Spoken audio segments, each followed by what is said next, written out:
Welcome to the Lovestead.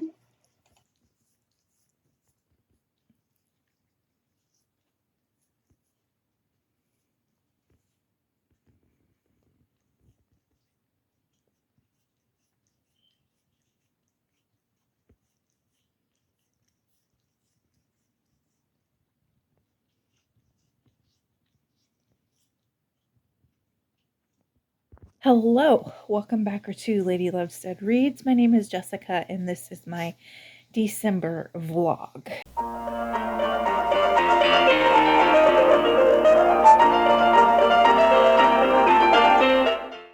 It is Sunday, December 1st. I am 5 days post-op from my gallbladder surgery, and everything went well in the surgery, and I'm feeling pretty good. I mean, I'm like bloated because part of what they do is they like fill your abdomen full of gas so they can see everything in there a little better. So like have a lot of bloating and gas afterwards. The pain that I was having from my gallbladder and how sickly I was feeling before the surgery has pretty much gone away. Like I've had some post-op pain, but it's been nothing compared to the pain I was having. So I feel like pretty good. I'm still a little sleepy and tired and stuff, but this is my first day since surgery that I have not taken a nap. So I think I'm on the up and up, which is exciting.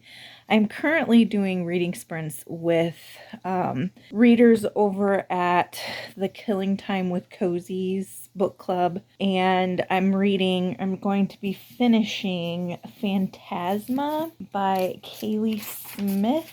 I'm trying to show you the cover page. There it is. Okay. This is the big book that I was working on through November. It's the book, and for me, a big book is a book that's more than 500 pages, so 500 plus pages. And I just have a couple chapters left and I'll be done with it. And then I can start my big book for December. And that's the current status, yeah. As I mentioned in my TBR video, why do my eyes look so red? I think it's just the lights. Anyway, as I mentioned in my TBR video for the month, I am participating in a Christmas movie watch-along. Other readers over at Mr. Francie's Sparkle Cafe, which is his Discord. The movie selection for tonight is The Sound of Music. I'm not really in the mood for it. Great flick if you like it, awesome. I'm just not really in the mood for it. And so I am instead going to watch Home Alone, which was not on the list. So basically what I'm going to do with the movies, the daily movies, if there's one that I can't access or I'm not in the mood for, I'm just going to swap it out with one that I like.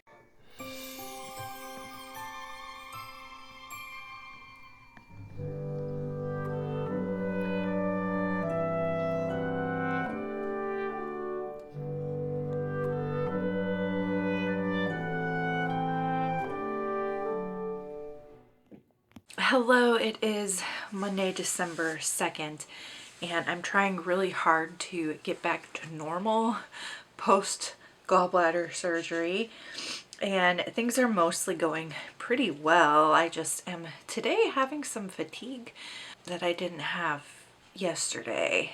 Yesterday was my first day not taking a nap.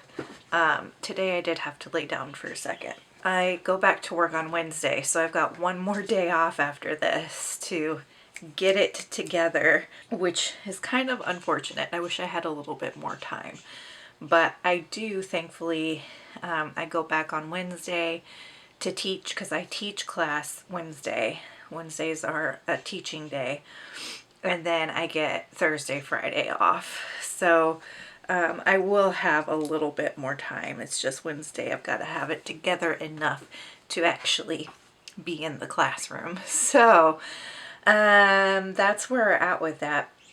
And I wanted to touch base, check in about what I'm reading and what I finished. So I did finish 2 books yesterday that were holdovers from November. The first was my big book from November, Phantasma by Kaylee Smith, and this is a romantasy, and it is kind of a high fantasy-ish. No, not high fantasy, never mind. It is set in New Orleans, And the time period for me is a little unclear. So if you have read this and you know, sorry about the glare, if you've read this and you know what the time period is, let me know down below what you think it is. I think it's probably like 1910s, Victorian era maybe. I don't really know for sure. It never really specifies it. And you just kind of have to gauge it based on like the clothes and the mannerisms and the social norms of the time. But it is focusing on two sisters, Ophelia and Genevieve, and they come from a long line of necromancers. Their mother dies, and they find out that they're in a lot of debt and they're at risk for losing their house. There's this big contest that happens in New Orleans every year called Phantasma, and it's hosted by demons and devils, and it's basically like a trial. Like you go through certain levels of hell, and if you make it through all the levels, then at the end you get a prize. Genevieve enters Phantasma thinking that she will win and her prize will be to save the house. And then Ophelia enters Phantasma to try to save Genevieve. And within that, there is a love story, and it does focus primarily on Ophelia's love story. And Ophelia is like the main character here. And I believe it's told in first person even. No, not first person. So it's third person limited, with the focus being and the primary perspective being from Ophelia's perspective. There is OCD rep in this. Now, I don't have OCD officially. Having read this and learning about some of Ophelia's symptoms, I'm wondering if I need to be assessed for OCD, because it was very relatable. So I can't say for sure if it is good OCD rep because I am not someone with OCD officially. I might look into it a little bit more because yeah, some of it was really, really relatable. She has this voice that she calls the shadow voice, and the shadow voice tells her to do things like knock 3 times or your mom's gonna die, that kind of thing. So it is OCD rep. The author, Kaylee Smith, does have OCD, and she mentions that in an author's note. This is pretty high on Steam. If I had to give it a hot pepper rating, I would give it, like, for me, I can read any level of hot peppers.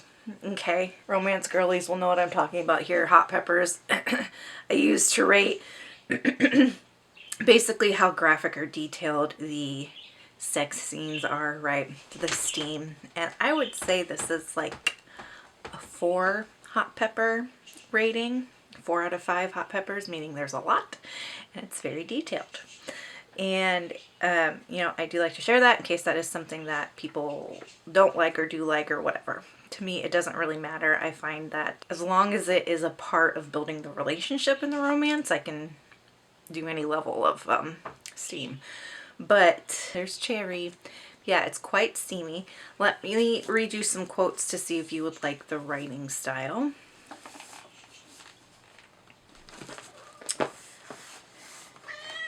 Hello, Cherry. Page 120. The anxiousness beginning to bubble up in her stomach should have come from the fact that she had just very nearly been crushed like an insect.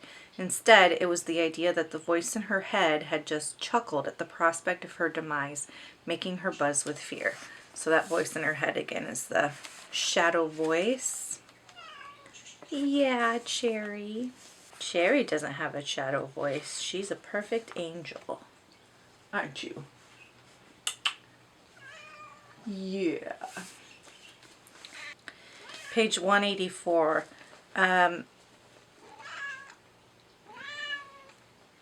Yeah, again, this kind of has to deal with the shadow voice. It looks like I marked a lot of stuff around the OCD rep in here. Thought it was really good. It says, imagine you believe with every fiber of your being that something is real, and suddenly you get an inkling that it is not. I have to live with that nightmare every single day in my own mind. Do you have any idea how terrifying it is to have your reality so distorted that you can't trust your own thoughts or your own sight?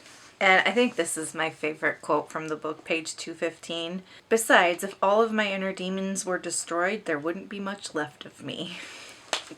So that's just a little taste of the writing style. See if you would like it. Have you read this? Tell me down below. if you've read it. If you have read it and you liked it, give me a thumbs up emoji. I gave it 5 stars, and I'll definitely read the next book in the series called the Wicked Games series. The next big book I'm picking up, I was a little bit torn between continuing on with the Sword of Kaigen, which I had started in November, but I've kind of put down for now. Not because it's bad or anything like that, but because just I did that as a buddy. Phantasma I read as a buddy read with my friend Jasper. Jasper is Coffee and Crack Spines on Instagram. And so I had set aside the Sword of Kaigen to do that buddy read. And then I've been in the mood to get back to my Infernal Devices read that I've been doing, and I'm on the last book, and I feel like it would be so cool to finish out this little trilogy and finish out this series for the end of the year, to have a series crossed off my bucket list. Now, I know that it's not the end of like the Cassandra Clare verse, which I'm making my way through, but it would be the end of the Infernal Devices trilogy. So I checked out from my library book 3, which is Clockwork Princess. So this is young adult historical fantasy, and it is kind of steampunky, which I actually really like. And it is also about like demons. And it is like, there's the Shadowhunters League, which is like a council made up of people that are supernatural in some way. And then there's vampires, and there's werewolves, and there's witches, and there's just all kinds of supernatural creature. It was published in 2013. It's very 2013 YA fantasy vibes. And I believe it is set, at least the ones that I've read so far, has been set in London in like the late 1800s. So this is a little bit over 500 pages, so it does count as a big book. My definition of big book is a book that's 500 or more pages, and I rotate every other day between 500 plus and under 500. So I do think I'm going to pick this one up, and I wanted to show you my bookmarks. So the bookmarks that I have are, some of them are like actual bookmarks, but some of them are just random things that I have in my life that I never threw away and that I just use as a bookmark, and now I'm like really attached to them and I can't throw them away. Like, for example, one of the bookmarks that I have is a grocery store receipt from when we bought baby formula for my younger brother when he was a baby back in like 1989. So this one is also an antique now, but it is my Blockbuster card. My Blockbuster membership card from 1999. Blockbuster no longer exists. So I'm like, I really don't want to get rid of that, because it's kind of cool to look back on that and be like, yeah, that was a time, wasn't it? So that's the bookmark I'm going to use. But I read my big books Monday, Wednesday, Friday, and then my regular size books Tuesday, Thursday, and the weekend. So it is Monday. And I'll be doing at least 100 pages of this because I'm committed to reading 100 pages a day for December. And I talked about that in my TBR video. And so yesterday it worked out perfectly because I had about 50 pages of Phantasma left, and then I had 50 pages of my audiobook left. And the audiobook that I was reading was In Plain Sight by CJ Box. And this is book 6 in the Joe Pickett series. This is a Western mystery thriller, and the main character is a game warden in Saddle String, Wyoming. And in this one, it really focuses on like this one particular ranch that's like a legacy ranch that's passed down in the family. Big ranch, big money, lots of land, and so there's all this family feuding going on over who's going to inherit the ranch. And then there's some characters and some things that come up from previous books in the series as well that complicate the story and add some little subplots here and there. And overall, this one was really kind of like the stories felt very tangled, and you have to turn your brain on to read this one. This isn't one you can just like mindlessly consume. You've got to turn your brain on and think about how everything is connecting together from previous books.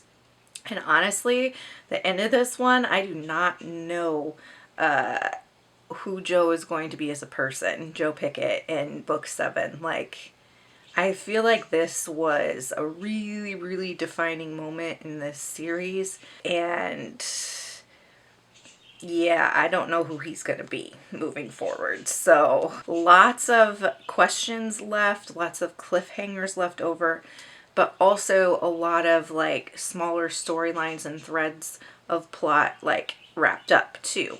So I gave it 3 stars. I listened to it on audio, so I didn't, tab it or anything like that to read you some quotes. But let me see if Goodreads has any quotes on their website. This is the only quote from Goodreads that isn't spoilery. And it says, there's no page number either. It says, it was one of those spring, summer, winter, May days when storm clouds shot across the sky in fast motion, dumping both slashing rain and wet snow as if ditching their payloads in a panic, then darting away, leaving sunshine and confusion, only to be followed by a second and then a third wave of clouds doing the same thing. There is something wildly adolescent about days like this, Joe thought, as if the atmosphere were supercharged with hormones and just didn't know what in the hell to do next. And any other quote would be spoilery. This is my least favorite book in the series so far. I gave it 3 stars. The next audio that I will pick up is a nonfiction. It's called The Age of Magical Overthinking, Notes on Modern Irrationality by Amanda Montell. This will be my first Amanda Montell. I know she's really popular on BookTube. So the description says, utilizing the linguistic insights of her witty and brilliant first work, Wordslut, and the sociological explorations of her breakout hit Coltish, Amanda Montell now turns her erudite eye to the inner workings of the human mind and its biases in her most personal and electrifying work yet. Magical thinking can be broadly defined as the belief that one's internal thoughts can affect unrelated events in the external think of the conviction that one can manifest their way out of poverty, stave off cancer with positive vibes, thwart the apocalypse by learning to can their own peaches, or transform an unhealthy relationship to a glorious one with loyalty alone. In all its forms, magical thinking works in the service of restoring agency amid chaos. But in the age of magical overthinking, Montell argues that in the modern information age, our brain's coping mechanisms have been overloaded and our irrationality turned up to an 11. And then the book under 500 pages that I'm reading it on my Kindle. And it's one that I started in November as well. It's Intermezzo by Sally Rooney. And it's actually a longer one. It's pushing right up to 500 pages. So it is a literary fiction. And it's about 2 brothers whose dad dies of cancer. One brother is a lawyer in Dublin, Ireland. The other brother is a pretty well-known chess player, kind of up there in terms of like rankings and stuff. And it basically is just documenting their grief after losing their father, their interpersonal relationships with their friends and with each other, and their romantic lives, I guess. And it's a typical Sally Rooney in that there's not a whole lot of plot, but it is primarily a deep dive character development, a deep dive character sketch of the brothers and their lives and their interpersonal dynamics and psychology. And I really love that. And I am like halfway through, so got quite a ways to go on that yet. But I am also buddy reading this with my friend Destiny, and she is Destiny K on Instagram. And I think that catches you up on what I'm reading. Now, after I read Clockwork Princess, basically after I read this set of books, I do have a goal to then focus on clearing out my currently reading so that as much as possible, I can start 2025 on like a fresh slate with a fresh set of books, because I am currently reading a lot of different books. So I'd like to get through like as much of that as I can and kind of start fresh in January. Now, there's also a good chance that before this vlog ends, those plans will change because life. But that's what I'm thinking as of now on December 2nd. Movie for the day. I watched Home Alone yesterday because I didn't feel like watching not the Phantom of the Opera. The Sound of Music. The movie we have scheduled is Die Hard. Oh, I do not have access to Die Hard. So maybe I will just watch Home Alone 2.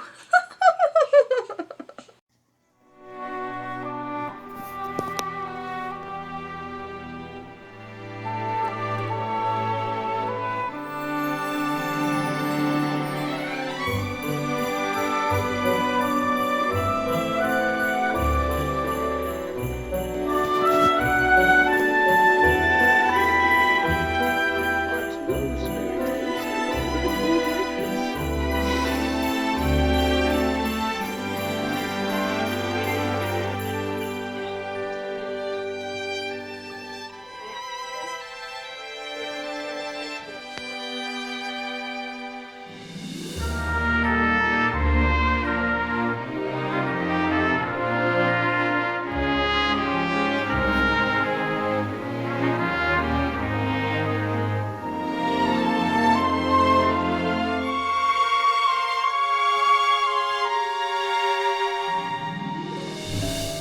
What's your hamburger? What if I want it? What if I want to play with the hamburger? What if I want it?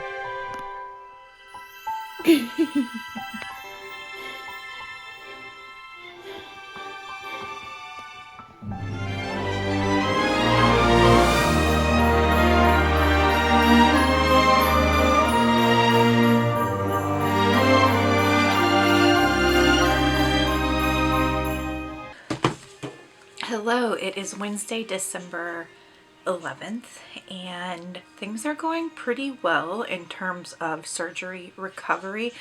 I had a little bit of a setback a week ago, and I ended up in urgent care, and it's mostly just because I overdid it the day before.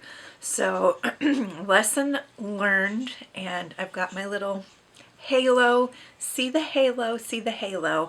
I'm being a perfect angel baby patient now, not overdoing it, staying rested, staying stress-free, following the doctor's orders, because I want to fully recover from this and get back to living my life. Have a reading update for you, a couple of reading updates for you actually. First, I finished The Age of Magical Overthinking by Amanda Montell, and this is about cognitive fallacies and irrational thinking, like logical fallacies and cognitive distortions is the word I'm looking for.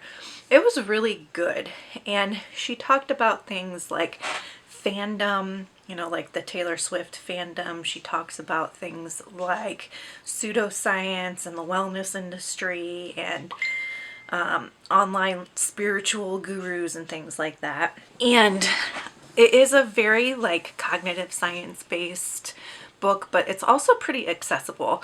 Like you don't necessarily have to have a background in this stuff to be able to understand what she's talking about. I do think that it will help me be a better thinker moving forward. I learned a lot from the book, and I think it will help me to be more cognitively healthy just in general. So I really appreciated it and really enjoyed it, and I gave it 4 stars. The next audiobook that I picked up is The Third Gilmore Girl by Kelly Bishop. Kelly Bishop plays Emily on Gilmore Girls, which is a really popular TV show. You've probably heard of it before. If you haven't, it's an American show, and it's about this family of women called the Gilmores, and very cozy kind of a show, very slice of life kind of a show. It's a comedy. Love it. I didn't actually like the Gilmore Girls at first when I first watched it, but it grew on me. So I do really like Gilmore Girls. It's one of my comfort shows, and in this memoir, I do think that Kelly will end up talking about her Gilmore Girl experience, but so far it's like her earlier life, and she was actually a dancer. I didn't know that.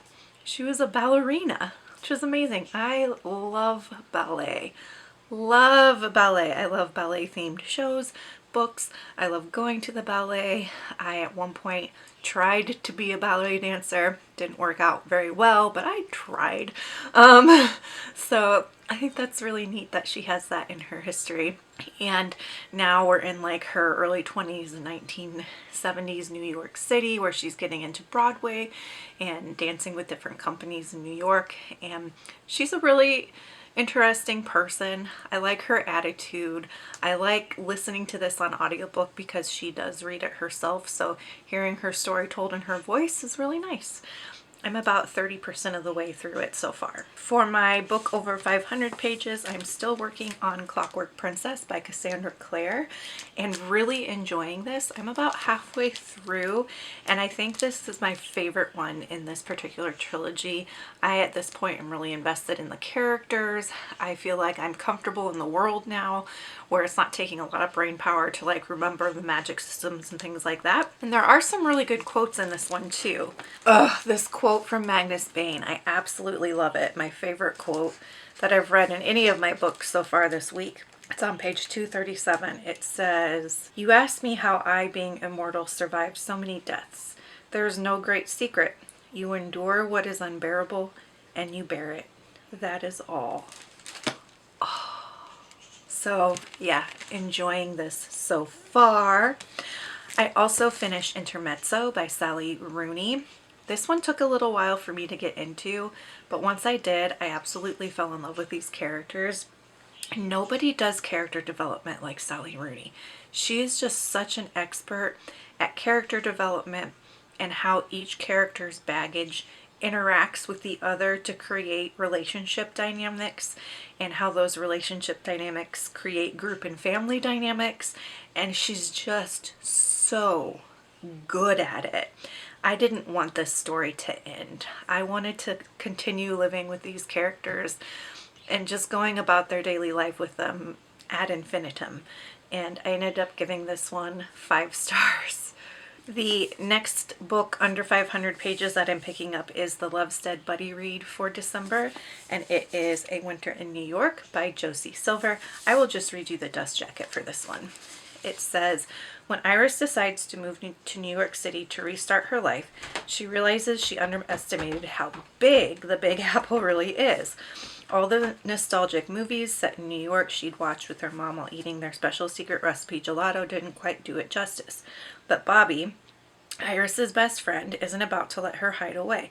He drags her to a famous autumn street fair in Little Italy, and as they walk among the food stalls, a little family-run gelateria catches her eye. Could it be the same shop that's in an old photo of her mother's? Curious, Iris returns the next day and meets the handsome Gio, who tells her that the shop is in danger of closing. His uncle, sole keeper of their family's gelato recipe, is recuperating from a stroke and can no longer remember it, so they can't make more. When Iris samples the last remaining batch, she realizes that their gelato and her gelato are one and the same.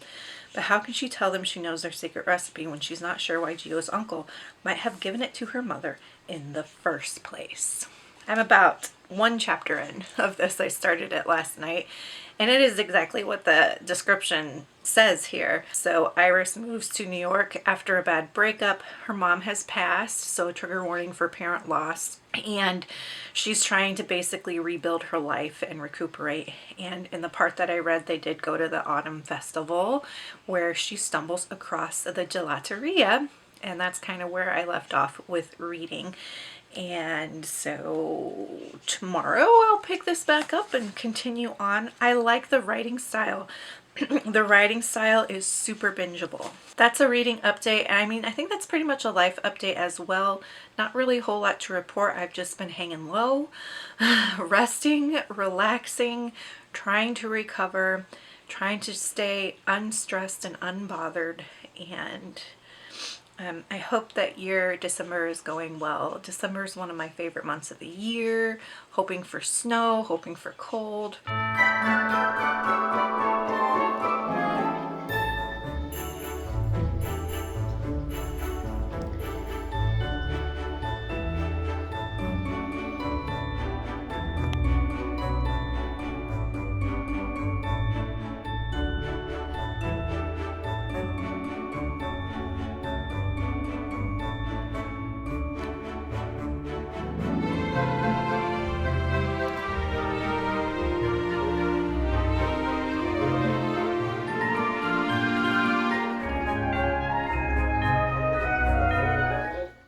Hello, it is Saturday, December 14th. We are having a fairly gnarly ice storm here in Iowa. If you're in my area or in the path of this storm, I hope you stay safe, and I hope that your power stays on. So far, our power has stayed on.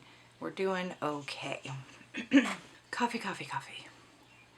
Have you all seen the new commercial that has the Stars Hollow characters in it, where Lorelai is like going to Luke's shop and he gets her a coffee maker or whatever? I loved it. Not because I love the ad or like the products or anything, but just like it's just so nice to see them back together again. Like the gang's still there and they're still just like living their Stars Hollow life. I just really like that. It made me feel so cozy. Have you seen that commercial? Drop a snowflake in the comments if you have seen the Stars Hollow commercial that came out this year. I wanted to do a haul in this check-in. I wanted to share the Nespresso haul because I got several kinds of coffee I've never had before. I'm not drinking coffee yet. This is decaf. I mean, technically I am drinking coffee, but it's decaf. I'm not going to do full calf until my 2 weeks of surgery recovery are over because the halo persists. Also, do you like my shirt? It says Book Trovert. I got it. It was a Cyber Monday deal through Torrid, which is if I buy new clothes, that's primarily where I get my new clothes, Torrid and Target. Are you interested in clothing hauls? I don't know. Some people are, some people aren't.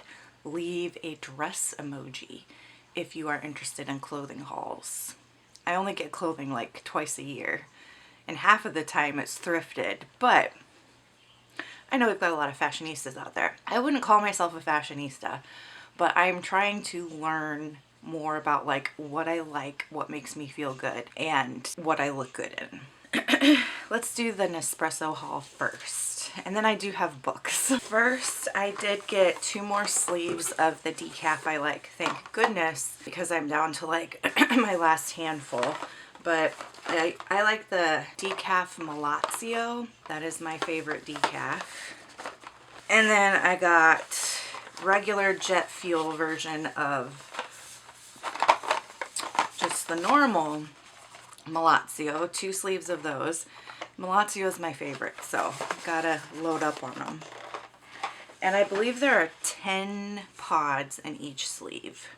And then a normal order, this is a pretty normal order. I get 2 sleeves of decaf, 2 sleeves of Malazio, and then I get 1 of the Stormio and 1 of the Odacchio. That's just a pretty standard order. I don't order very often, maybe like once a season, because this lasts me quite a while because I have other coffee options in my house as well. And then I wanted to try one of their seasonal blends. So I got the Peppermint Pinwheel. In the past, I have not been super impressed with their flavored coffees. The only flavored coffee that I feel like I can actually taste the flavor is the hazelnut, and I don't like super love hazelnut. So we'll see how the peppermint turns out. Okay, and then we have the advent calendar. Oh, heck yes! They gave me a coupon. It says purchase 6 Verturo sleeves and receive a complimentary sleeve of Malazio. Saving that. That must be a lot of people's favorites. All right, here's the advent calendar. Jean Imbert, I guess, was the designer. Oh, it looks like it's a box and a box. That's good. My bunnies will love it. Yeah, it's a box. Oh, this is... So I primarily got the advent calendar for my bunnies. Because I turned the box into an enrichment toy for them and they loved it. They are going to love this box. Oh my gosh, they will make a little house out of this box. The things I do for my children. All right, so here's the advent calendar. Oh. Oh, okay. Okay, okay. So this opens up. Okay, so that'll still make a fun toy. And, oh, it's upside down. It's got a train on it. I do love a train. So it's the 14th. I haven't opened any of these, obviously. So I'm going to go ahead and open them and we'll see what they put in here. I mean, last year was just like little pods of all their different coffees. It wasn't anything too special, but we'll see. Okay, so day 1. Unforgettable double espresso. I like the double espressos. I don't love the single espressos. It's not enough coffee, so it doesn't feel worth purchasing a pod to me. But I guess if it's in an advent calendar, that's okay. I remember they did a lot of espresso last year, so we'll see. Day 2. Yeah, it is. It's the roasted hazelnut, which I do like. You can actually taste the flavor. I don't love, but I like. Day 3. A rondio. That looks like an espresso. A single espresso. 4. I like how the windows are little train car windows. It's a neat design. Oh, another single espresso. Yeah, this is pretty common in their advent calendar, a lot of the single espressos. Alticio. Day 5. Intenso coffee. Yum, I will like that one. Day 6. Bianco doppio. Yeah, double espresso. I like the double espresso. I said that already. I like Bianco doppio. I think that one's pretty good. Okay, that was 6. We're looking for 7. Almond croissants. Ooh, I might film tasting this one. I've never had this one before. I think this is one of their seasonal ones for Christmas. Okay, I'm going to put that in a different pile and I'll taste test it after my 2 weeks are over. Hello. 8. Double espresso scuro. I've never had that one. Can't really smell it through the aluminum, but interesting. Maybe I'll put that in the taste test pile as well. I've never had it. What was that? 8? Yes, 8. So 9. Here's 9. Mexico blend. 10. It's a decaf one. Decaf Fortado. I love decaf. Not gonna complain about that. 11. An espresso. Voltesso.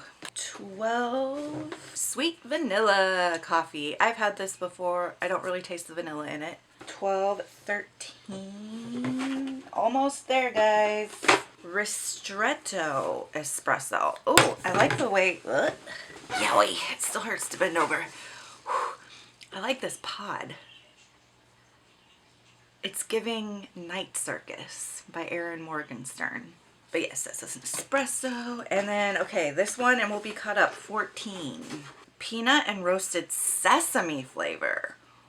Whoa. Whoa. I have never in my life heard of that as a coffee flavor.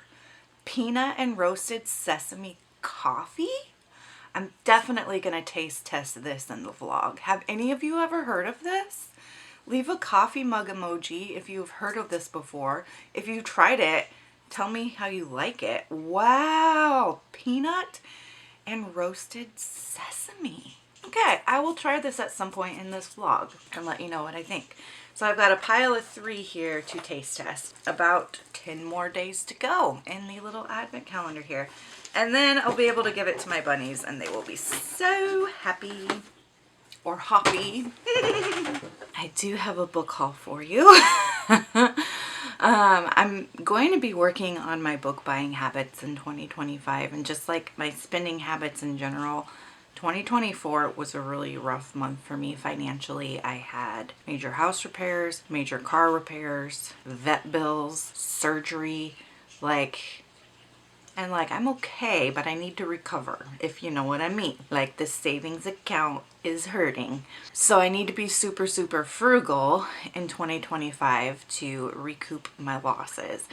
And one of the places I can be frugal is in books. So I do have a strategy that I'm going to put in place starting in January, and I will share it in my January TBR.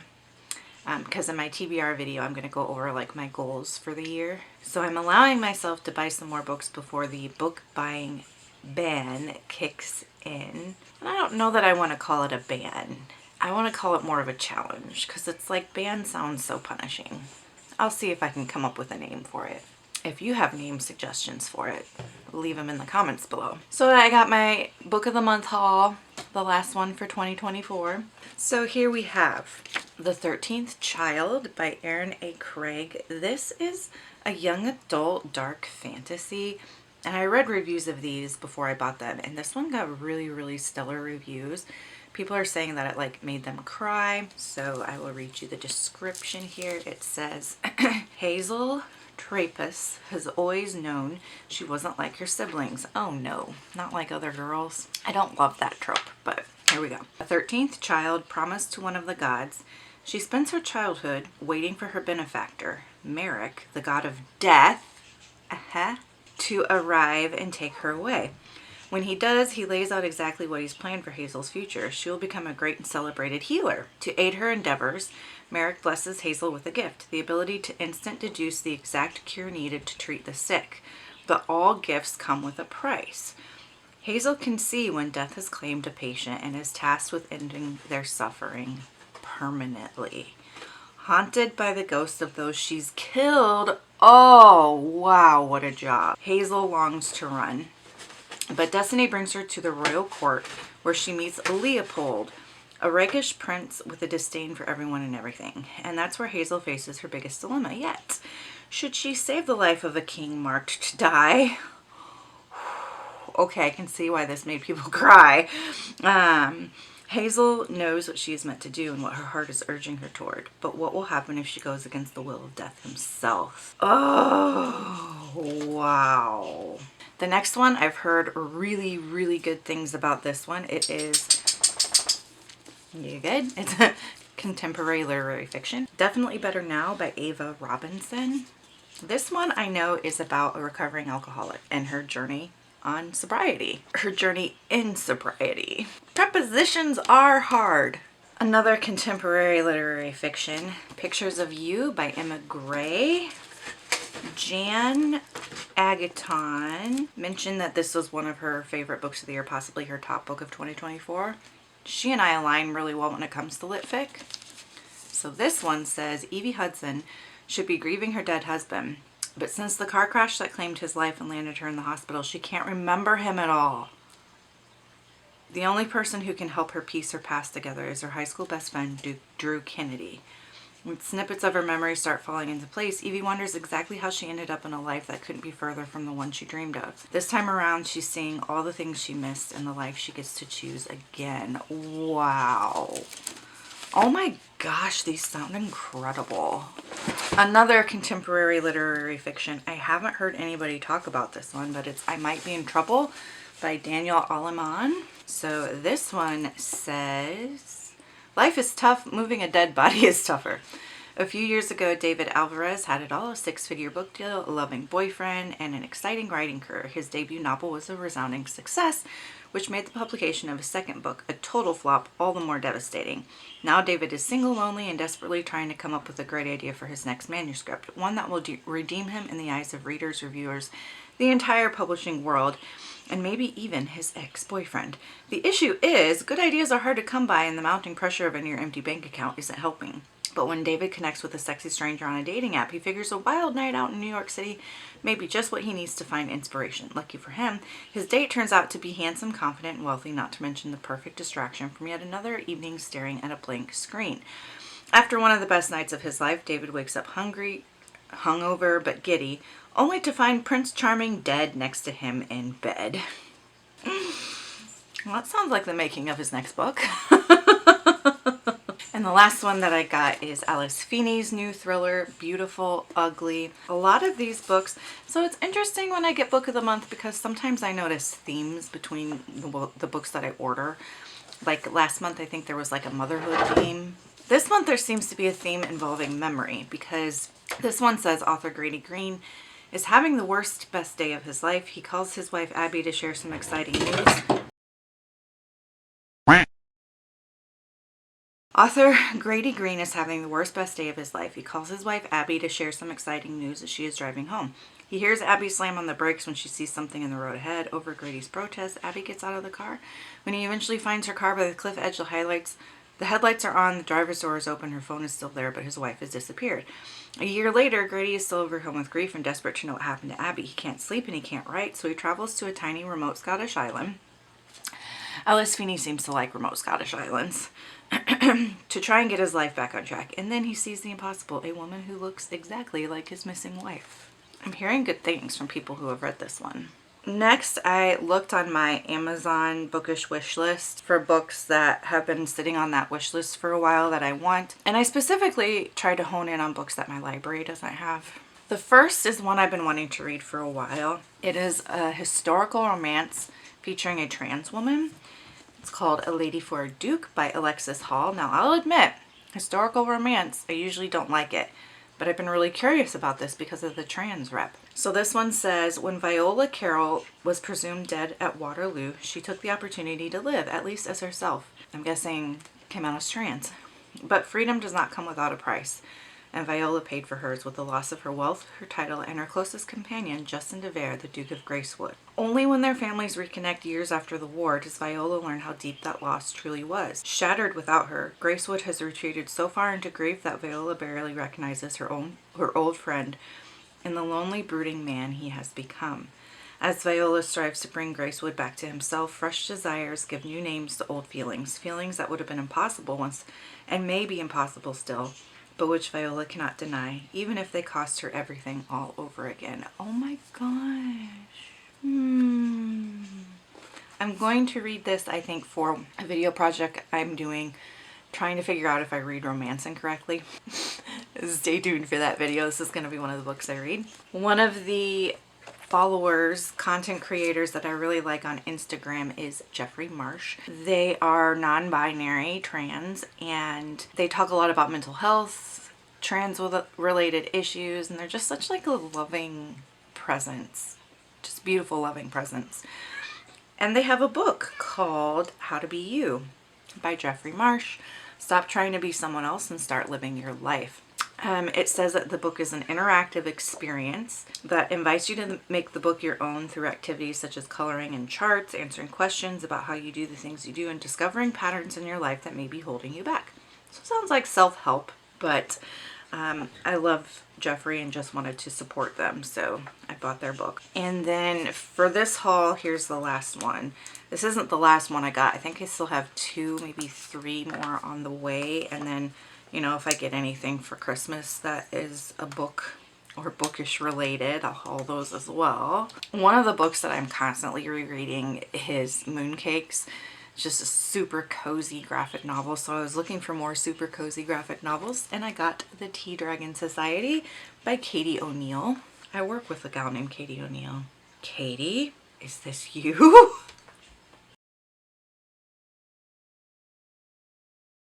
So The Tea Dragon Society, a charming fairy tale about Greta, an adventurous blacksmith apprentice, and the people she meets as she becomes entwined in the enchanting world of tea dragons. It just, oh, Ollie has thoughts.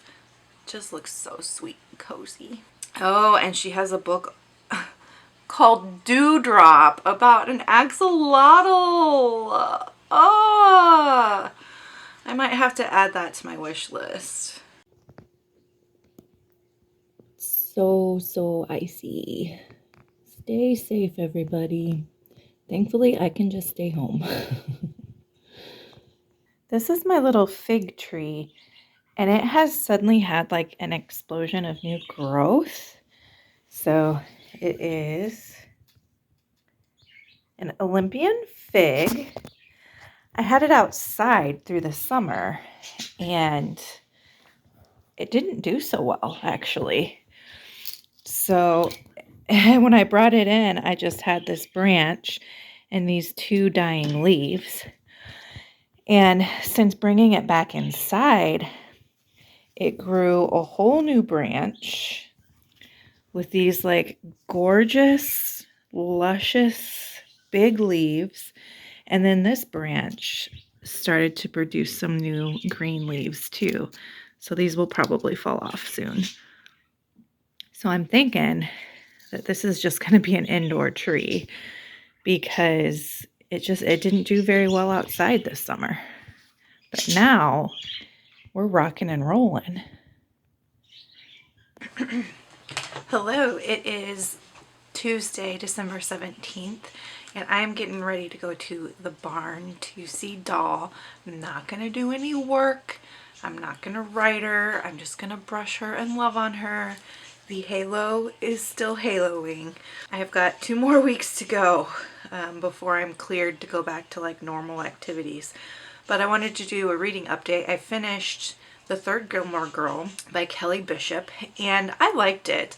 I gave it 4 stars, but I think I gave it 4 stars because I've seen Gilmore Girls so many times and am a Gilmore Girls fan. I think if you haven't seen Gilmore Girls, you might not appreciate this book as much, but I really like the part where she does finally get into talking about Gilmore Girls and her experiences with the show and her relationships with the cast members and things like that. I enjoyed it. If we're looking at it from a purely objective point of view, this is just okay in terms of a memoir. Like, the writing is not spectacular by any means. I would compare it to The Princess Diarist by Carrie Fisher, or If You Ask Me by Betty White. They're kind of just middle of the road celebrity memoirs. It's not a Greenlights, it's not a Page Boy, it's not I'm Glad My Mom Died. It is more just telling her life story than it is, you know, exploring any major ideas or anything like that. And it is fine in and of itself. I don't think it's going to land in the category of favorite celebrity memoir for me, but I did enjoy reading it. And I did really like reading it on audio because she reads it. So getting to hear the story in her voice was really nice. The next audiobook that I picked up is Premeditated Peppermint by Amanda Flower. This is book 3 in the Amish Candy Shop Cozy Mystery series, and it is a Christmas themed one, so it's perfect timing for me to be on book 3. And in this book, Bailey is, you know, doing Christmas candies and things like that, and her ex, Eric, arrives. He comes to town and he brings an entourage of like this film crew because her ex is like a celebrity chef. And so he wants to film an episode of something in this small town, this small Amish community where Bailey is with her grandmother, because they're like, oh, the Amish stuff is hot right now. And like, it's the perfect like Norman Rockwell small town Christmas setting for a TV show. And anyway, she's like really not having him being there because he's kind of a toxic, selfish, self-centered man, and she's not enjoying like revisiting and reliving like why she broke up with him and like the things that didn't work between them and having to just deal with him. And a big part of what they're doing is they want to feature her on the show and do like this, oh, Bailey and Eric reunited, blah, blah, blah. So she's trying to decide if she even wants to be a part of that, if she wants to agree to it.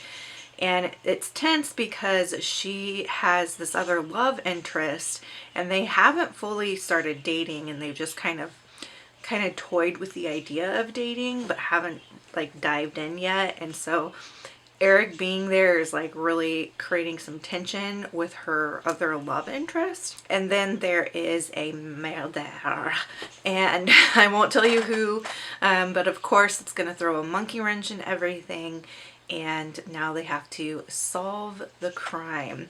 So that is the premise of this one. I'm having a fun time with it. I'm like 24% of the way in. I do need to run some errands today. I need to pick up some medication for Cherry, and I need to pick up crickets for the frogs. And then I want to clear out a spot on my Kindle so that I can download and read a holiday book that's on KU. There's a local book club in my area that is reading this book. It's How My Neighbor Stole Christmas by Megan Quinn. But I need to clear out a spot on my Kindle in order to download that and do it. So I picked up one of the shorter ones that I've had on my Kindle for a while, and it is only 70 pages. It's called Neural Rewiring for Eating Disorder Recovery for Real and Meaningful Mental Freedom by Tabitha Farrar. I have suffered from an eating disorder in the past. I'm not having any issues. Please don't worry about me. I haven't relapsed or anything like that. I like to read these kinds of books just as a tune-up, right? Because we have to be in constant like pursuit of recovery. We can't just suddenly be like, I'm recovered, I don't have to work at it anymore. You always have to work at it. And this one is about how our brains kind of create neural pathways that build our habits and build our reactions to things, and why it's really important that we create different neural pathways around food, eating, nutrition, exercise, and body image if you have any kind of eating disorder. I feel like I have a good relationship with food now. I've got a good relationship with exercise now. I do still struggle with the body image piece. So I think this will be really helpful for this. And this is really similar in concept to this book, actually, Practicing the Way by John Mark Comer, because John Mark Comer talks a lot in here about formation and how we are formed constantly by the messages we get through media, interactions with friends, what we read, what we watch, what we think, how we spend our time, right? And neural rewiring also talks about that. It talks about how our brains are constantly taking in information. We need to be aware of what information we're giving our brains. And our brains kind of pick up patterns really fast and create those neural pathways. And she talks about how we are influenced, our beliefs about ourselves, about the world, and about everything are influenced by what we read, what we watch, who we spend time with, what we spend time doing. And so to kind of develop an awareness of that to help get yourself to a better place, specifically around food, exercise, and body image. Now, I think that this is like a really interesting concept that could be applied to a lot of different things in our lives in order to just develop good habits in general. And I don't think it's a coincidence that it overlaps so much with this book that I read. I've talked before in vlogs how I feel like reading almost becomes a spiritual practice for me because of the way things tend to overlap and the timing of different concepts that crop up as I'm reading and how those things shape me.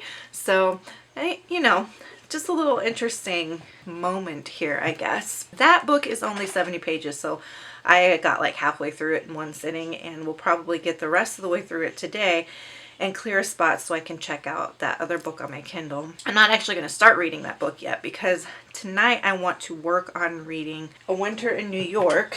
I have the book up here. Where is it? I took the cover off, but this is A Winter in New York. This is the Lovestead Buddy Read. And I'm also reading this for a specific video I'm doing about why I think I read romance wrong. So I'm kind of doubling up with this read. And I want to get into it tonight. I only got like 18 pages into it when I picked it up before. So this will be the read that I work on tonight. And then I am making really good progress with Clockwork Princess. I'm definitely going to finish this in the month of December. I might even finish it my next session of reading it or get really close. I've got about 100 pages left and I'm very much enjoying this one. This is 100% my favorite book in this trilogy. So that's the reading update. Tonight, I'm having a little pizza party because I need to celebrate. I was in a really, really, really, really bad place. At the end of November, I was in so much physical and mental pain. And I won't go into it a whole lot more than that because a lot of it's really personal. If you want to join the Discord, I'd be happy to chat with people in the Discord about it because I think, we need to talk about mental health issues. But I'm doing so much better. Oh my gosh. I feel like having that surgery was like not only physically, now that I'm recovering from the surgery part of it and not having like that pain and bloating from the surgery, I'm feeling so much better physically. Mentally, it was sort of like a factory reset. And it's been so nice, like this recovery process, because all that I have done and all that I have focused on is taking care of myself, resting, healing, and then staying as stress-free as I possibly can so that my body can continue healing. And y'all, I feel so much better mentally. Not perfect, like I don't feel like I'm gonna be skipping through a meadow anytime soon, but much better than the place I was in before. And I feel like I'm moving in the right direction now. I was not moving in the right direction prior to surgery. I was moving in a very bad direction. Now I'm back on course, moving in a better direction. And I think that's worth celebrating. So I'm going to try pizza tonight. This will be my first pizza post-surgery. We'll see how the guts do. I haven't had pizza in so long because I've been having digestive issues for so long. So fingers crossed it goes okay. I'm just going to have one piece. We'll see how it goes. Just kind of celebrate being in a better place and kind of sitting with that and knowing that and having some peace in that and celebrating that little success. Tell me in the comments below, what is a victory that you're going to celebrate in the month of December? Like, what's a win that you've had? What's a milestone that you've had this year? What is something that you're proud of? Tell me in the comments below, and we can all celebrate for you. If you tell me something that you're proud of in the comments below, I will leave you like the celebration emojis and maybe a pizza emoji, and you can join the pizza party and celebrate with me. So get those comments going. Tell me.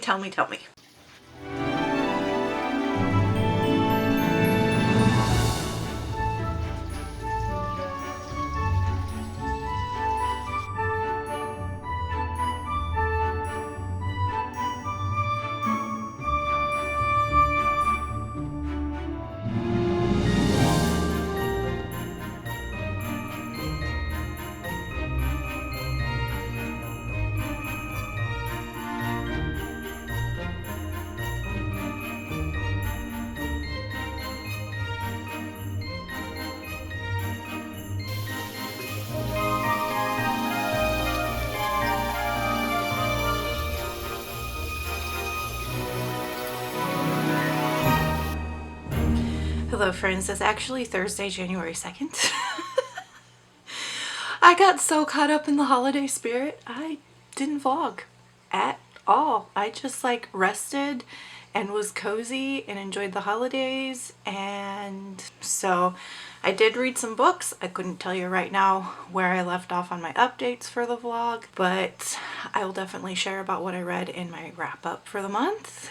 And I really hope that you all had a great holiday season, or continue to have a great holiday season if your holidays aren't over. And if you just want to leave me an emoji to let me know that you're here, leave me a star. And until next time, make sure that you continue to read good books, drink good coffee, take care of yourselves and each other. Bye!